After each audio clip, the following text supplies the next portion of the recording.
Hi, this is Swapnil. Blog post for ranasangram.blogspot.in. कणखर देशा दगडांच्या देशा महाराष्ट्र देशा, गरजा महाराष्ट्र माझा, जय जय महाराष्ट्र माझा. यापेक्षा ते काय वर्णन करणार माझ्या महाराष्ट्राचं. संतांच्या वाणीने आणि शिवबाच्या कर्तृत्वाने पावन झालेली ही पतित पावन महाराष्ट्र भूमी. जेव्हा महाराष्ट्राबद्दल विचार करतो तेव्हा सगळ्यात पहिलं आठवतं ते संयुक्त महाराष्ट्र चळवळीचे दिवस. होय, भारत स्वातंत्र्यानंतरही महाराष्ट्र हे स्वतंत्र राज्य नव्हतं. मराठी भाषिकांचा महाराष्ट्र अनेक प्रांतात विभागलेला होता. विदर्भ हा प्रांत मध्य प्रदेशमध्ये, तर मराठवाडा हैदराबादच्या निजामशाहीमध्ये, तर मुंबईसह पश्चिम महाराष्ट्र गुजरात प्रांतामध्ये विभागलेले होते आणि बेळगाव हे कर्नाटकमधील म्हैसूर प्रांतमध्ये, जे अजूनही तिथेच आहे. या विभागलेल्या विभक्त महाराष्ट्राला संयुक्त करण्यासाठी छत्रपतींच्या लेकरांनी कंबर कसली आणि लाखो गिरणी मजदूर, कामगार, दलित वर्गांनी एकत्र येऊन हा लढा कुठल्याही राजकीय पक्षाच्या मदतीशिवाय सुरू केला. त्याचं नेतृत्व करायला होते कामगार नेते श्रीपाद अमृत डांगे, एस.एम. जोशी, आचार्य अत्रे, शिवसेना प्रमुख बाळासाहेब ठाकरे यांचे वडील प्रबोधनकार ठाकरे, शाहीर अण्णाभाऊ साठे इत्यादी मंडळी सरसावली होती. 1955-56 पासून सुरू झालेला हा रणसंग्राम तब्बल 5 वर्षे चालला आणि 21 नोव्हेंबर 1959 रोजी 105 हुतात्म्यांच्या प्राणाची आहुती घेऊन थांबला. आणि कामगार नेते श्रीपाद अमृत डांगे यांची मागणी मान्य होऊन संयुक्त महाराष्ट्राचं स्वप्न 1 मे 1960 या जागतिक कामगार दिनी सत्यात उतरलं.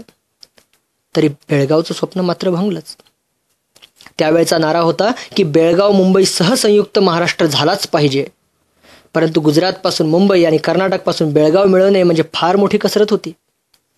जवाहरलाल नेहरू सरकार हे द्वैभाषिक राज्यावर ठाम होतं. मग अशा वेळेस निर्णय झाला की आधी मुंबई घेऊ, बेळगाव येईलच. म्हणजे आधी लगीन कोंढाण्याचं, मग माझ्या रायबाचं.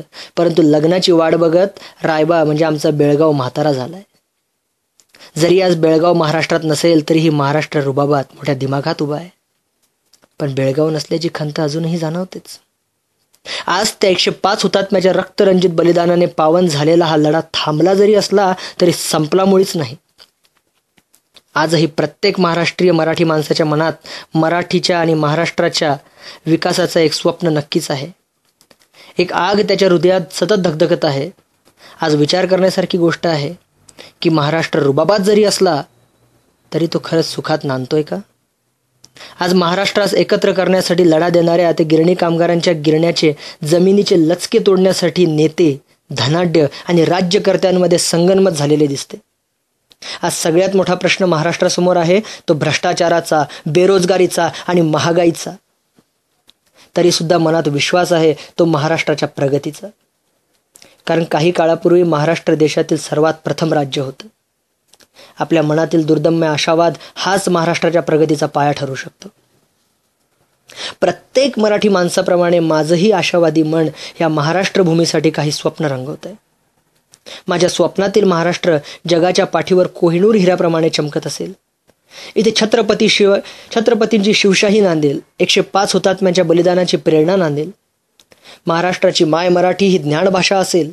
इथे पुन्हा एकदा मजूर, दलित, कामगार आणि शेतकऱ्यांचं राज्य नांदेल. शेतीसहित अनेक लहान मोठ्या उद्योगांचा विकास होईल, पण तेही निसर्गाचा समतोल राखून. आणि जागतिकीकरणाचा अधिकाधिक फायदाही महाराष्ट्राला होईल. इथला प्रत्येक तरुण हा सुशिक्षित असेल पण बेरोजगार नसेल. माझ्या या स्वप्नातल्या महाराष्ट्रात अनेक उद्योगासहित सहकार क्षेत्राची ही भरभराट ही जगात कुठेही झाली नाही एवढी असेल. त्याचबरोबर इथल्या राजकीय पक्षांच्या भूमिका ह्या सत्ताभिमुख नसून त्या समाजाभिमुख असेल. त्यामुळे कुठल्याही ठराविक प्रांतावर कुठल्याही प्रकारचा अन्याय होणार नाही आणि कुठलाही प्रांत महाराष्ट्रापासून वेगळा होण्याचा विचार करणार नाही. माझ्या या स्वप्नील रंगी रंगलेल्या महाराष्ट्रात कलागुणांना अधिकाधिक वाव असेल. महाराष्ट्राच्या भरभराटीसाठी विचारवंतांच्या विचारांची जोड असेल. माझ्या स्वप्नातल्या महाराष्ट्रात अनेक बाबा आमटे, अण्णा हजारे, डॉक्टर बाबासाहेब आंबेडकर, टिळक, सावरकर जन्माला येतील. प्रबळ विश्वासाच्या जोडीने बघितलेलं हे